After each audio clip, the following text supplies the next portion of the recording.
प्यारे बच्चों, कैसे हैं आप? ठीक होंगे। आज मैं फिर क्लास 12th का कूलॉम्स लॉ का एक न्यूमेरिकल का एक वीडियो फिर से लेके आ रहा हूँ, जिसमें क्वेश्चंस टाइम को सेव करने के लिए या वीडियो की लेंथ को कम करने के लिए मैंने पहले से लिख दिया है इस पे। ये क्वेश्चन कैसा है, इसमें क्या कह रहा है? Consider the three charges Q1, Q2 and Q3 each equals to Q। हर एक Q के इक्वल है। QB, Q2B मैग्नीट्यूड सबका सेम है। फिर of the equilateral triangle, triangle भी इक्विलेटरल है, सबके साइड सेम होंगी। And what is the force on the charge Q, इसके सेंट्रॉइड पर एक चार्ज Q रखा गया है with the same sign as Q placed at the centroid of the triangle, जो इसके सेंट्रॉइड पे रखा हुआ है। तो सबसे पहली कंडीशन तो यहां पे आती है कि what is the centroid. Centroid क्या होता है? सेंट्रॉइड है आपके पास the common intersecting point of all medians. क्या है? The common intersecting points of all median. तो सारे मीडियंस का अगर मैं इसको यहां पे करूं, ये इक्वल पार्ट में डिवाइड करेगा, ये मीडियन होगा और ये मीडियन होगा, तो ये इसका सेंट्रॉइड है। ठीक है, common intersecting point of common intersecting point of all median.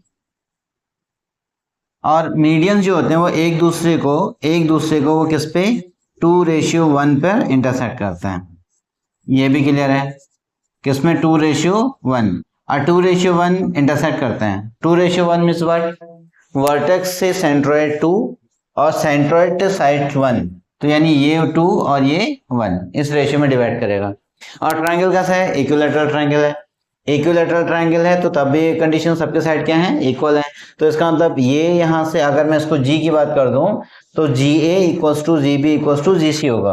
तो according to this GA is equals to GB equals to GC होगा। ठीक है, तीनों इक्वल है। अगर आप इसको पूरा न्यूमेरिकली सॉल्व नहीं भी करते हैं तब भी आपका काम चल जाएगा, अगर डिस्टेंस आ गया सब सेम है। इक्वल्स टू मैं इसको चलो R कह देता हूँ। कितना कह रहा हूँ? R। कितनी है? डजंट मैटर, इसका कोई मैटर ही नहीं है, क्योंकि इनका रेशियो 2:1 पे इंटरसेक्ट करते हैं, तो इसके GA equals to GB equals to GC equals to R हो जाएगा। अगर आप निकालना चाहेंगे तो ये L/2 होगा, ये फिर इसके हाइट निकालनी पड़ेगी, बहुत लंबा प्रोसीजर है। ओके, अब Q पर अगर मैं चार्ज करूं FQA, इसका मतलब क्या हो गया? Force on charge Q due to the charge A। Force on charge Q due to A, Q की वजह से A पे नहीं, सॉरी, Q पर A की वजह से जो चार्ज लगा वो कंडीशन आ गई। अब उसकी डायरेक्शन क्या होगी आपके पास? उसकी डायरेक्शन होगी आपके पास अलोंग टू दिस, इसके अलोंग होगी, ये वाली डाउन साइड है ना। तो इसमें कितना हो गया? 1/4 pi epsilon not Q into Q upon of, और बेसिकली तो ये होना चाहिए था AG स्क्वायर। ठीक है, अलोंग AG, ये कंडीशन हो गई। अब इसको मैं और यहां पे कर दूं 1/4 pi epsilon not and Q upon of R square, क्योंकि ऊपर मैंने R लिखा है अलोंग AG। भैया ये कंडीशन तो आ गया आपके पास A और G डाउन साइड में। तो नेक्स्ट वन, अब F Q and B, Q की वजह से जो B पे जो फोर्स लगा उसकी डायरेक्शन क्या होगी वो हमें बताना है। तो ये कितना हो जाएगा? Equals to 1/4 pi epsilon not again Q into Q upon of BG square. QB था तो BG स्क्वायर, तो अलोंग B और G, B से G की तरफ गया, ये वाला फोर्स इधर की तरफ जा रहा है और ये वाला फोर्स नीचे की तरफ आ रहा है। अब आप देखिए अलोंग BG, तो इसका मतलब हम कर देंगे 1/4 pi epsilon not Q into Q upon of BG square, यानी R स्क्वायर अलोंग B और G। अब आप देखिए एक तो AG के अलोंग आ रहा है और एक BG के अलोंग आ रहा है। अगर मैं इस वाले डायरेक्शन को ऐसे अज्यूम करूं, यहां से AG, A और G, इसकी डायरेक्शन इधर है, और दूसरी कंडीशन यहाँ पे क्या है? BG, इसकी डायरेक्शन इधर है। ठीक है। Again the vector, the force is a vector quantity, force हमारे पास कौन सी क्वांटिटी है, वेक्टर क्वांटिटी है, तो इसके बीच का एंगल कितना होगा, ये एक एंगल ये हो गया। तो हर एक मीडियम, एक मीडियन, हर एक उसको कितना, दो मीडियन के बीच में जो एंगल होगा वो कितना होगा, 120 डिग्री। कैसे, ये आपका 30 डिग्री बचा, क्योंकि इक्विलैटरल ट्रायंगल था, इक्विलैटरल ट्रायंगल में median, angle bisector, side bisector सब सेम होते हैं। तो ये 30 था, तो ये भी कितना हो गया आपके पास 30, 30 30 60, और ये 180 से कितना हो गया 120। तो इसका एंगल कितना बचेगा 120। अब इन दोनों का जो रिजल्टेंट होगा वो एफ नेट इक्वल्स टू कितना बचेगा, F1 plus of under root FAG² plus FBG square and plus 2F1 FAG and FBG and cos 120 degree. ये हो गया।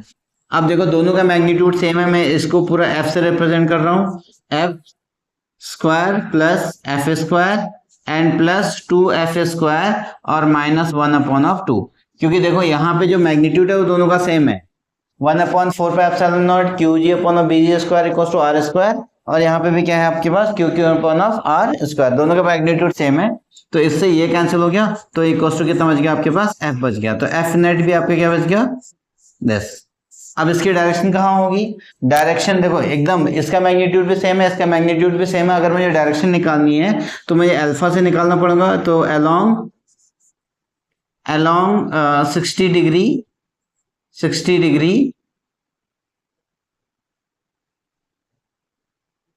फ्रॉम एजी से 60 डिग्री जा रहा है, या बीजी से भी 60 डिग्री हम लोग कह सकते हैं कि उसको इसके अलोंग में जा रहा है।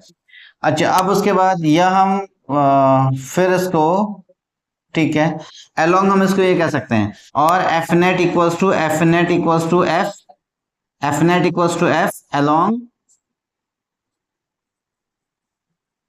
अलोंग इसकी कंडीशन क्या हो गई, ये इधर था, ये इधर था, इसका 60 डिग्री ये बना रहा है, तो ये बना रहा है, तो इसको हम जी सी कर सकते हैं, अलोंग जी और सी। ये इक्वेशन हो गया हमारे पास सेकंड। ये चलो इक्वेशन फर्स्ट कर देते हैं। अब इसका निकालते हैं, किसका, बी और जी का निकालेंगे, F B G, F C G, नहीं F Q C, F Q C मतलब charge on Q due to the charge on सी।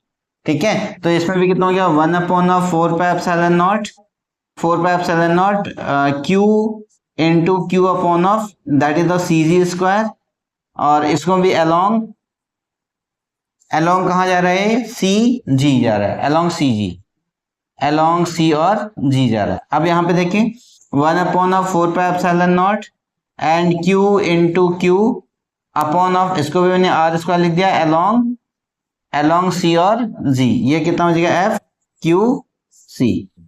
अब आप देखिए, एक ये कंडीशन है और एक ये कंडीशन है, यहां से अगर मैं इसको ले लूं, ये वाला एफ नेट बी एफ है, और इक्वल्स टू भी, इसको मैं एफ भी कर देता हूं, चलो इक्वल्स टू ये भी कितना हो गया एफ, इसका भी मैग्नीट्यूड सेम था, F Q C equals to F equals to this along C G. यहाँ डायरेक्शन उल्टी हो गई, सी से जी की तरफ जा रहे हैं, जी से सी की तरफ जा रहा है, और इसमें सी से जी की तरफ जा रहा है, दोनों का मैग्नीट्यूड सेम है according to the principle of superposition. अब इसमें क्या कह रहा है कि F on Q equals to F1 F net plus of F along with the direction. तो अब इसके F net कितनी थी हमारे पास, F net को अगर हमने F ले लिया तो माइनस ही कितना होगी F, तो इस पे कितना हो गया, नेट फोर्स कितना हो गया F क्यू का मतलब कितना हो गया, टोटल फोर्स इस पे कितना पड़ गया 0। तो यही अगेन फिर से आपका प्रिंसिपल ऑफ सुपरपोजिशन प्रूफ हो गया है कि एक चार्जेस पे किसी भी कंडीशन में आपके जितने भी फोर्सेज होते हैं वो सबका समेशन कितना होता है, 0 होता है। तो यहाँ पे आपका ये फोर्स कितना आ गया 0। This is the based on the principle of superposition.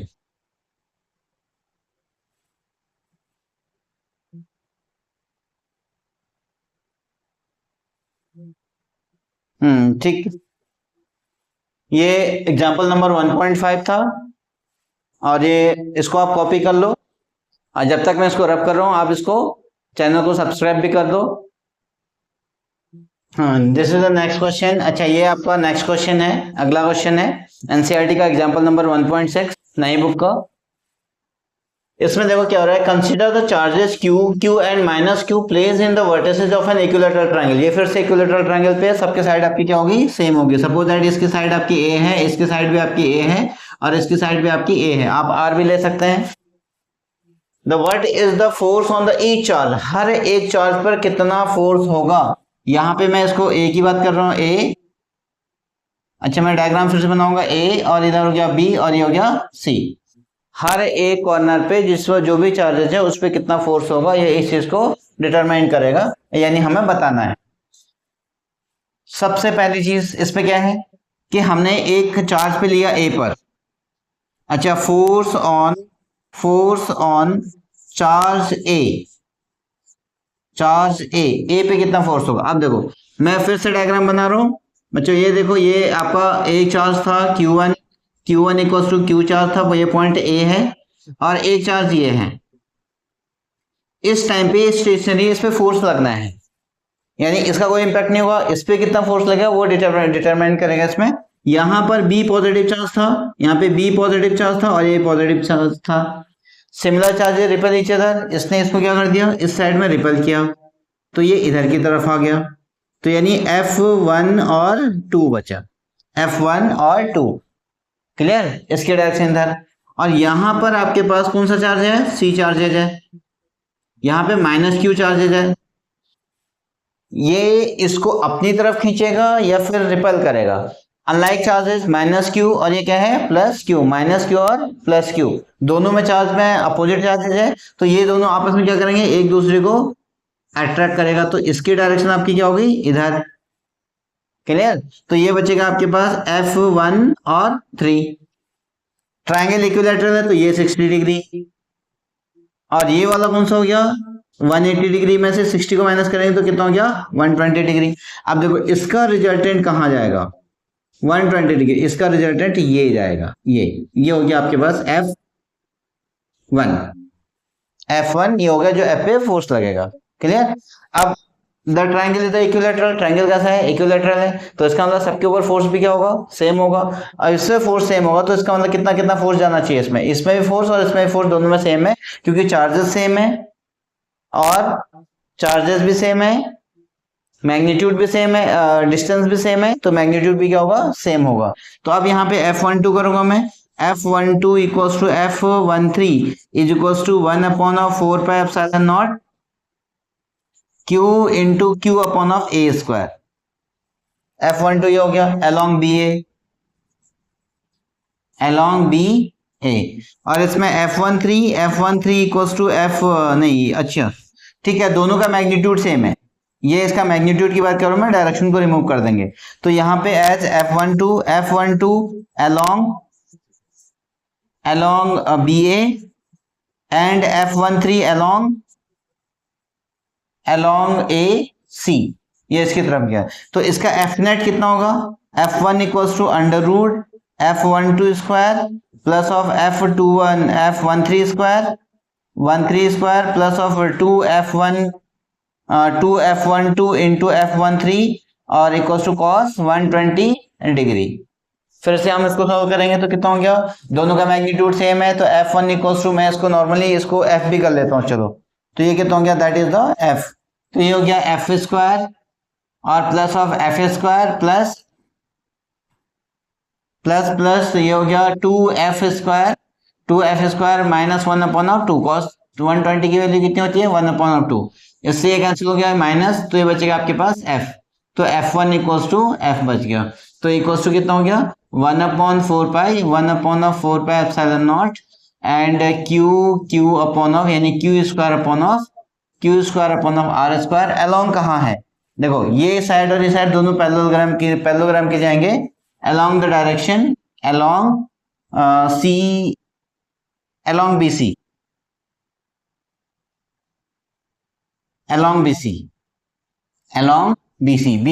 के along जाएगा, ये कंडीशन आ गई। सिमिलरली F2 पर एंड सिमिलरली सेम यही कंडीशन है, जिसमें each and every step same होता है तो उसको हम सिमिलरली का वर्ड लिख देते हैं। तो यहां से कैसे हो गया, देखो इसमें क्या है B, इसने इसको इधर की तरफ लगाया इधर की तरफ। तो ये हो गया आपके पास प्लस क्यू चार्जेस ए है, और यहाँ पे बी है equal to plus Q charges A B, और इसकी डायरेक्शन इसके इधर हो गई। तो यानी कितना हो गया F21।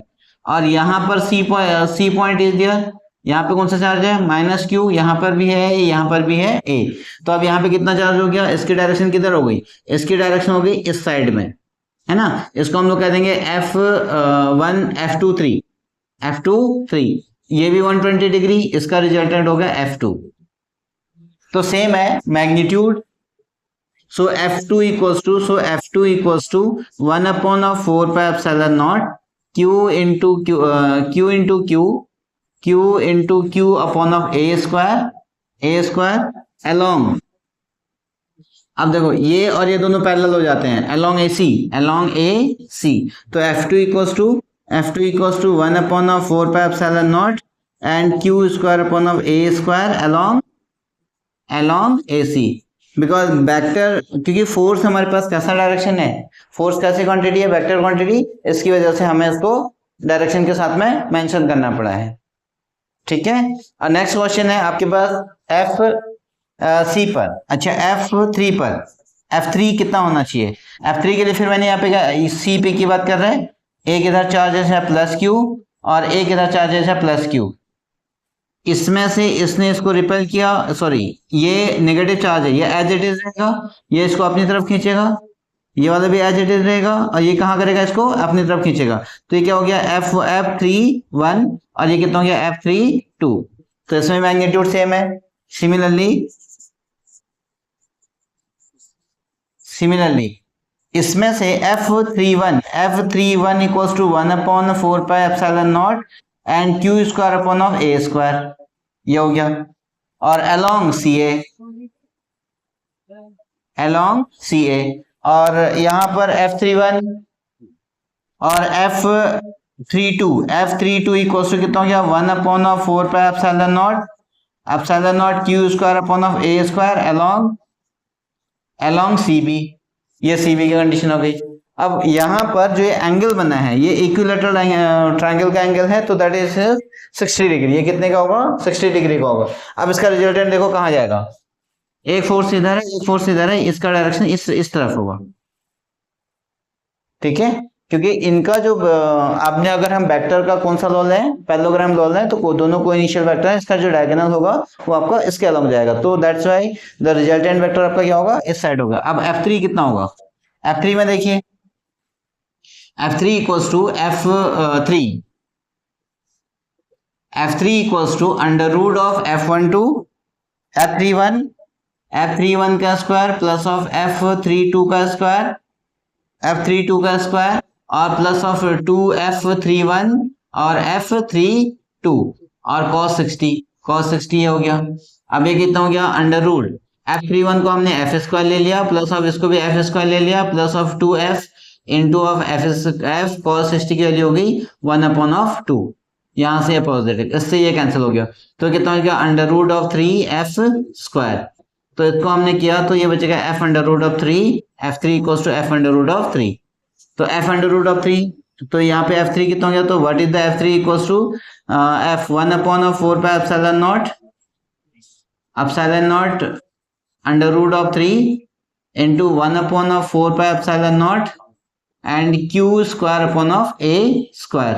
अलोंग कहाँ पे होगा, along perpendicular to, along AG कह सकते हैं इसको, हाँ, along perpendicular bisector of BC, perpendicular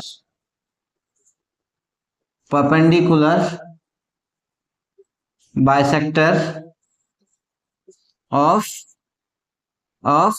AB, ये कंडीशन। तो F3 इक्वल्स टू कितना हो गया, F3 by magnitude equals to F into 1/4 and Q square upon of A square. ये आपकी कंडीशन आ गई, तीनों फोर्सेस में से क्लियर हो गया। ये हमारे पास एग्जांपल नंबर 1.6 एनसीईआरटी का था। होप दैट ये समझ में आ गया होगा। आपको रेगुलर ऐसे वीडियोस मिलते रहेंगे एनसीईआरटी बेस के ऊपर, जो बेसिकली हमारे पास बोर्ड के एग्जाम के लिए फोकस्ड है। और उसके बाद जब बोर्ड के एग्जाम के लिए क्लियर हो जाएगा एनसीईआरटी, फिर मैं आपको जेई नीट और जेई के बेसिस पे भी वीडियोस बनाना स्टार्ट करूंगा। ठीक है, तब तक चैनल को सब्सक्राइब करना और इसको अपने दोस्तों को भी बताते रहना, ताकि आप मुझे थोड़ा सा सपोर्ट करेंगे तो आपको रेगुलर वीडियोस मिलती रहेंगी। अब मैं इसके बाद नेक्स्ट वीडियोस लेके आऊंगा इलेक्ट्रिक फील्ड के बेसिस पे। Till then okay, bye bye.